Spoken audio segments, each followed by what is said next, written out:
Di ka na mag-iisa, huwag matakot, laban lang kaibigan ko.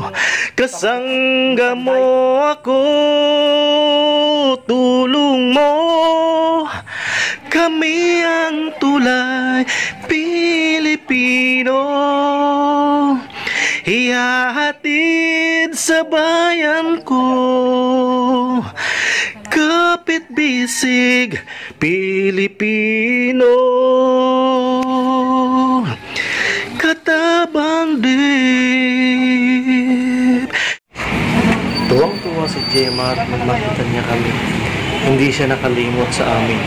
Siya yung kauna-unahang na-vlog ni Daydreamer Vlog during lockdown 2020. So hanggang ngayon, hindi po siya nakakalimot kay Daydreamer. Na ngayon po ay katabang Dave na po.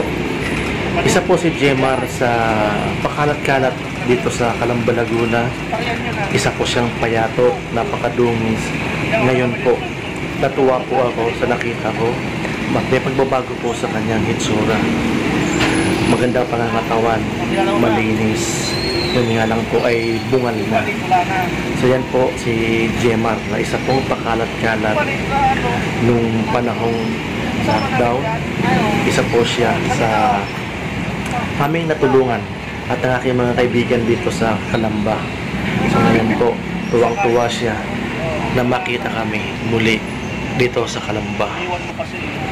Sana'y makapanood nito yung mga dating mga nag-sponsor kay Jemar. Maraming salamat po. At yan na po siya ngayon. Malaki na po ang ipinagbago. Talaga naman na marunong na sa buhay. Kaya nang buhayin ang sarili. Ang isang batang yagit na gusgusin. Ngayon po, magandang pangangatawan at positibo na po ang kanyang pananaw. Bilang isang batang kalye, nagpapasalamat po si Katabang Dave sa kumukup ko po kay Jemar ngayon. Maraming salamat po. God bless. Alas 2 ng hapon hanggang alas 10 na ng gabi, diyan na nakapwesto ang isa pang tinutulungan ni Jemar o tumutulong kay Jemar, ang tiyahin ni Tolits. Diyan po sa tapat ng Chooks to Go. So palipat-lipat po ang pagtulong ni Jemar. Yan na ang buhay na kinasanayan ni Jemar. Pag namimiss niya ang pamilya niya, ang magulang niya, ay uwi po siya sa Santa Cruz, Kalayaan. At babalik din dyan sa Calamba, Laguna, kay Tata o kay Tolits para tumulong-tulong, siguro dahil sa kahirapan nila sa Santa Cruz. Bagaman palaboy-laboy siya, at least dyan po sa lugar na yan ay mayroong kumukup sa kanya kahit hindi po siya kamag-anak o kahit hindi siya kadugo. Likas pong napakasipag ni Jemar para lang makakain, at kahit pagkano lang po ang binibigay sa kanya, okay na po sa kanya, sapat na po sa kanya. May mga pagkakataon po na sumasama rin siya kay Tolits para mga lakal at parking boy dyan po sa tapat ng DIY. Ano? Dahil kayo narin natulog. Yung babalang kapon nyo? Ha? Babae? Sa bahay. Ibay na ako niya. Sa doon ka na natulog. Ibay na ako niya. Oo. Ayaw, sito ko na. Wait ka na. Gaway ka. Oo. Gaway. Bakit? Sabi na sa akin. Pagtags ko na eh. Hindi naman din naman. Ayong ako.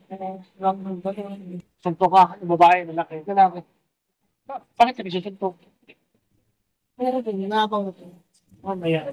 Sila yung tinutunan. Huwag ko nang patulak. Kasi ngayon ayaw mo na matulog doon. Cemetery may bukas, may bakante no, doon ko matulog. Pasok ko na lang, kayo ko doon. Kami ako bilang patay. Ayaw mo doon. Kami ako yung... Ngayon, si Pok na tinulak kita. Lagi na ako tinulak. Kaya mo na rin malapit na ba? Oo. Ngayon, naglalakad, bibigyan ko. Malapit na tuloy mo. Ikaw mo malapit na tuloy. Ikaw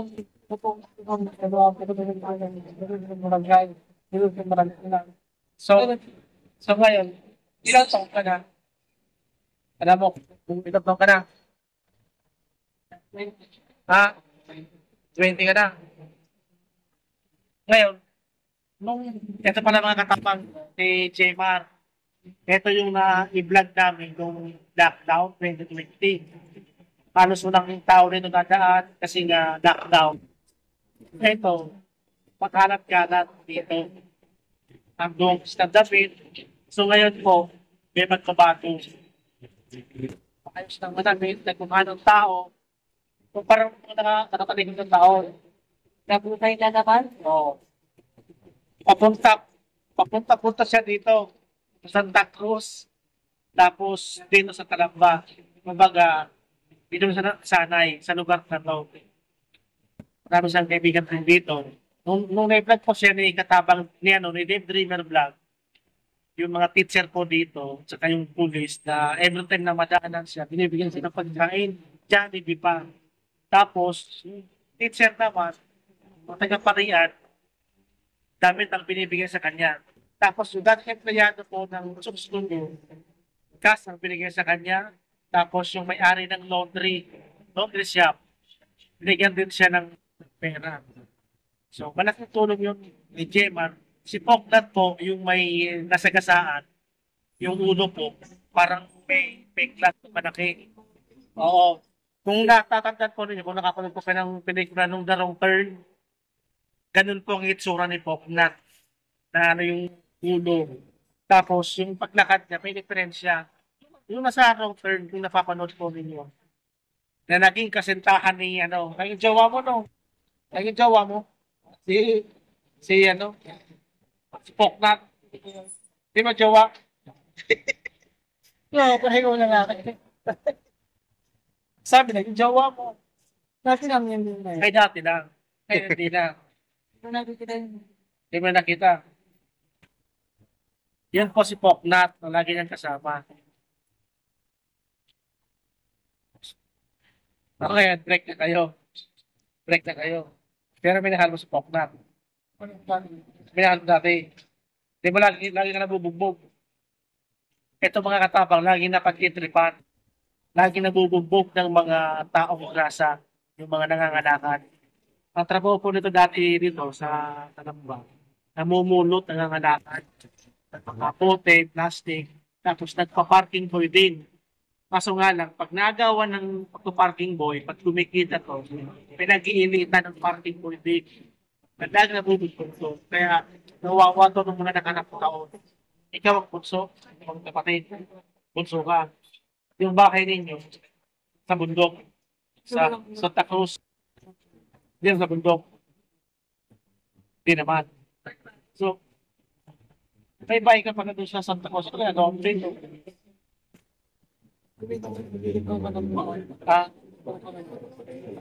Kalamba, napimis mo.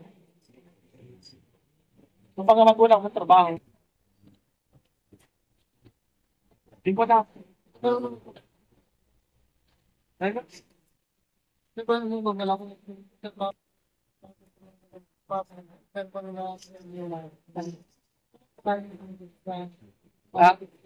Ay, parang security guard. Ngayon, tata mo, ay parang sila, nagbabantay. O ngayon, yung mga nag-aaral. Oo. Pero nakapag-aral ka.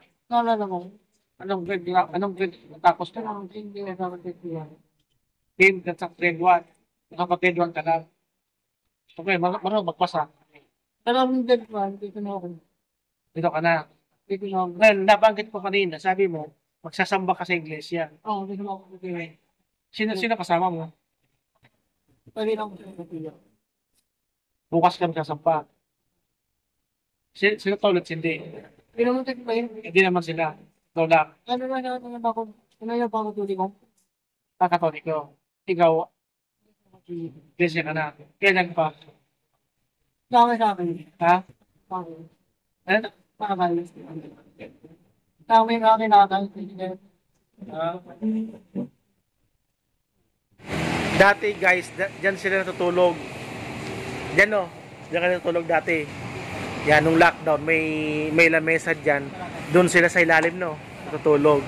Tapos, pag hindi naman dyan, doon sa waiting shed. So tara, punta natin yung waiting shed na palipat-lipat lang tinutulugan. So, dito sa waiting shed na, yan, dito rin sila natutulog dati ni Poknat. So, nagilang buwan kayo dito? Ni Poknat at tulog? 2 buwan, no? 2 buwan. Oo, 3 buwan. Inabot, 3. So, yan, dito sa waiting shed na to. Yan, may tulog na, ayun, no? Mag-asawa. So, meron pa tayo pupuntahan na sa pangatlo nilang tinutulugan doon sa DIY sa ilalim. Yan, ito yung pangatlong lokasyon nila. Diyan sila natutulog ni Poknat sa gabi. So palipat-lipat sila ng lokasyon ng ibang lugar para makapagpalipas ng gabi. Yang tindahan na po yan yung Risby, Doris Fried Chicken. Nagbibigay din ng makakain yan kila Poknat at kay Jemar. At yung tindahan na yun kay Tata, kay Tolits. Yan po ang kumukup-kup kay Jemar ngayon. Doon siya ngayon na nakatira para tulungan si Tolits. Mga lakal, magtinda ng balot.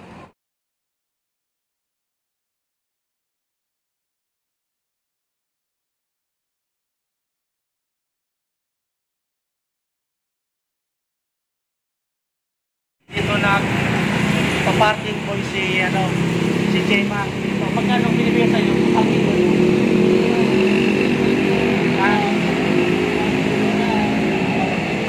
Hindi naman pare-parehas sa pagbigay sa'yo. 20. Ang bawat hindi para pare-parehas sa pagbigay sa kanya sa pag-parking board dito sa lugar na to. Natapat ko ng DIY. So yun po, si Tata may kausap. Yun po ang ni Jemar, si Tolits, at ayun po ang tindahan.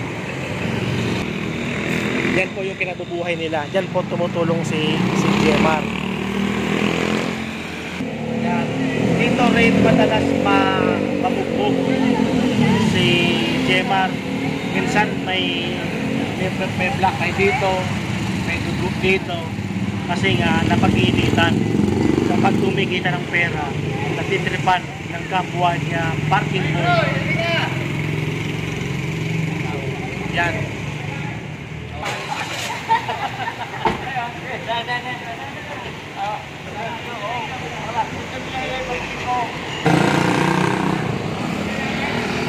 Anong magawin yan?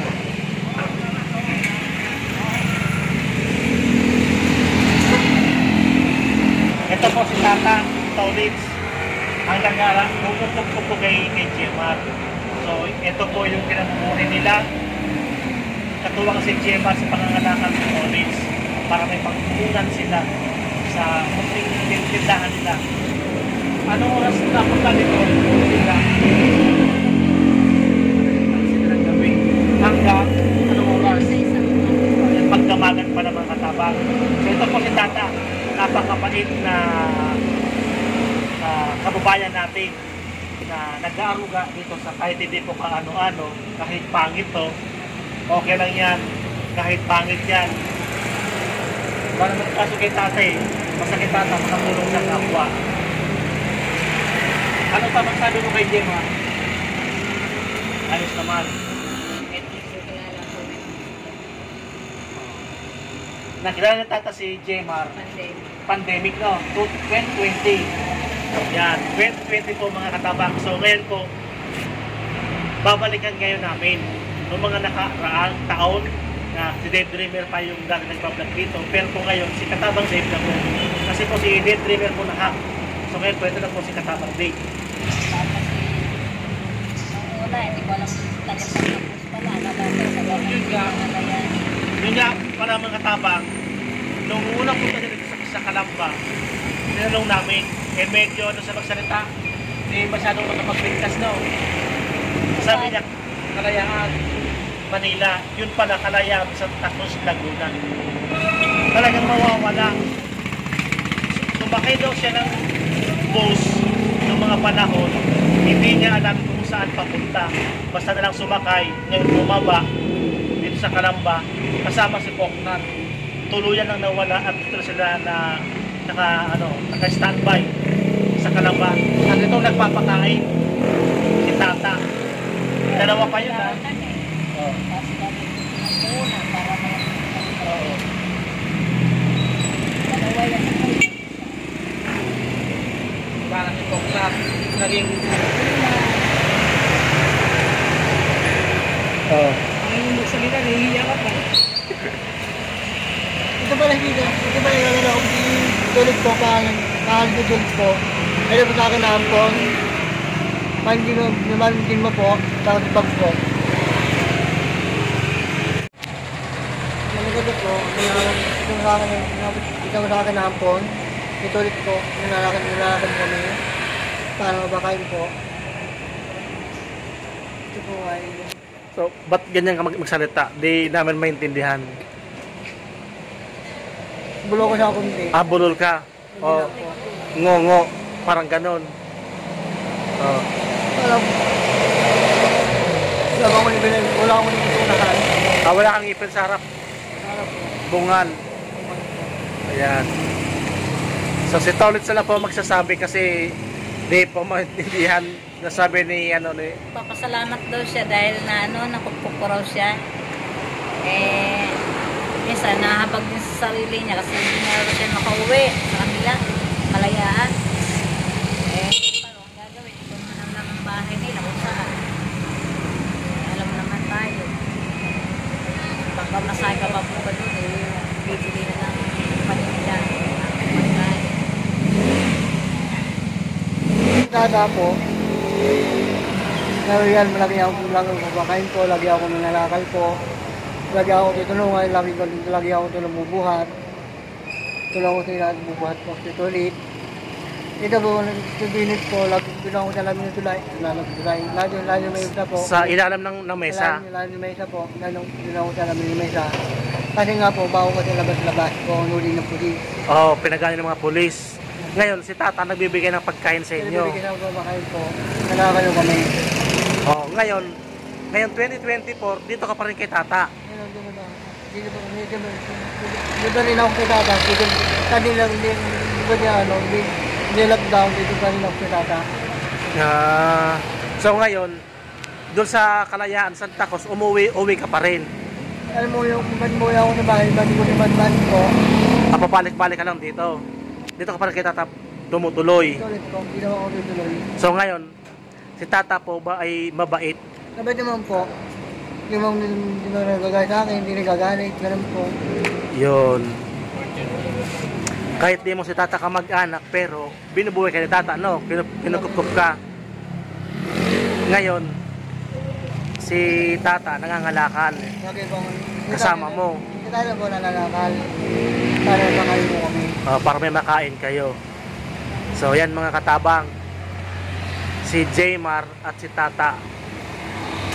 Yung si Pokrat wala na, no? Wala si Pokunat po. Yun.